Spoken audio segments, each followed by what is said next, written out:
ప్రశ్న రావణ్ను 10 రోజులు కస్టడీ కోరుతూ కోర్టులో గన్నవరం పోలీసులు పిటిషన్ వేశారు. పోలీసుల పిటిషన్పై Gannavaram principal junior civil judge కోర్టులో నేడు విచారణ జరిగింది. రావణ్ తరపున పొన్నవోలు సుధాకర్ వాదనలు వినిపించడానికి గన్నవరం కోర్టుకు హాజరయ్యారు. రావణ్ అనే వ్యక్తిపై ఉపా కేసు పెట్టడం జరిగింది. దానిలో ఈరోజు కస్టడీ పిటిషన్ వేయడం జరిగింది. వాళ్ళు పోలీస్ కస్టడీ కావాలి.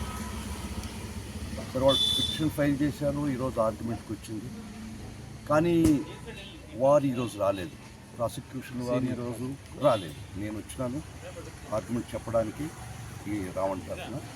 ప్రాసిక్యూషన్ వారు స్టేట్ తరఫున ఆర్గ్యుమెంట్ చెప్పడానికి ఈరోజు రాలేదు. ఆ పరిస్థితిలో గౌరవ కోర్టు వారు మంగళవారానికి వాయిదా వేయడం జరిగింది. They will come back. ఎలా ఎనీ క్వశ్చన్స్ ఎలా కస్టడీ ఇస్తారనుకుంటున్నారు సార్? మీరు కస్టడీ అనేది ఇస్తారనుకుంటున్నారా? పిటిషన్ వేశారు కదా, దాంట్లో నేను ఇవ్వకూడదని వాదన చెప్తున్నా. అవునే సార్. అందుకని ఖచ్చితంగా నేను హాఫ్ హార్టెడ్గా యుద్ధానికి కోర్టుకు రాలేదు. ఇవ్వనీయకుండా ఆర్గ్యుమెంట్ చెప్పడానికే నేను వచ్చాను. కాబట్టి మనం ఇస్తారని చెప్పేటికి వస్తే నేను ధర్మం చేసినట్టు కాదు క్లయింట్కి. అది గౌరవ కోర్టు వారి నిర్ణయం. అంటే సోదాలు జరుగుతున్నాయి కదా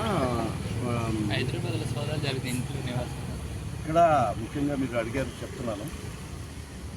నేను ఎందుకు రావాల్సి వచ్చిందంటే రావణ్ వైఎస్ఆర్ కాంగ్రెస్ పార్టీకి ఎలాంటి సంబంధం లేదు. వైఎస్ఆర్ కాంగ్రెస్ పార్టీకి రావణ్కి ఏ విధమైనటువంటి సంబంధాలు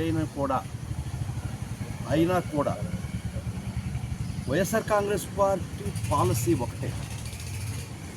ఈ రాజ్య హింస ఎవరి మీద జరిగినా, ఎప్పుడు జరిగినా, ఎక్కడ జరిగినా ఆ అభాగ్యుల పక్క నిలబడాలా అనే ఒక పాలసీని అనుసరించి ప్రొఫెషనల్గా నేను వచ్చాను.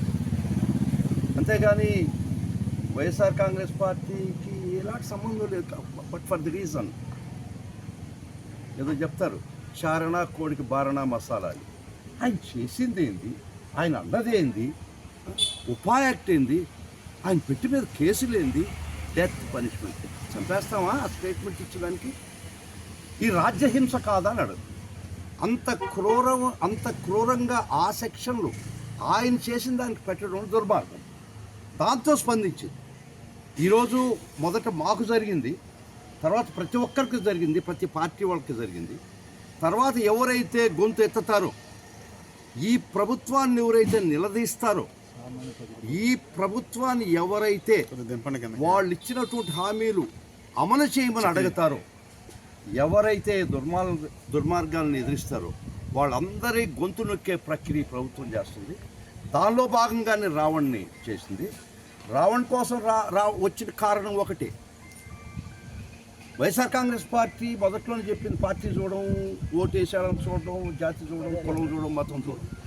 కానీ ఈ విధమైనటువంటి క్రూరమైనటువంటి రాజ్య హింస ఒక సామాన్యుడిపై, ఒక అభాగ్యుడిపై, ఒక శక్తి లేనివాడిపై, ఒక ఏ విధమైనటువంటి వనరులు లేనటువంటి వ్యక్తిపై ఇంత క్రూరమైన చట్టాలు మీరు కేసులు పెట్టారు. కాబట్టి ఆ విధంగా రాజ్యహింసకి వ్యతిరేకంగా, ఈ ప్రభుత్వ దుశ్చర్యలకు వ్యతిరేకంగా, వ్యతిరేక చర్యలకు వ్యతిరేకంగా ఈరోజు రావడం జరిగింది.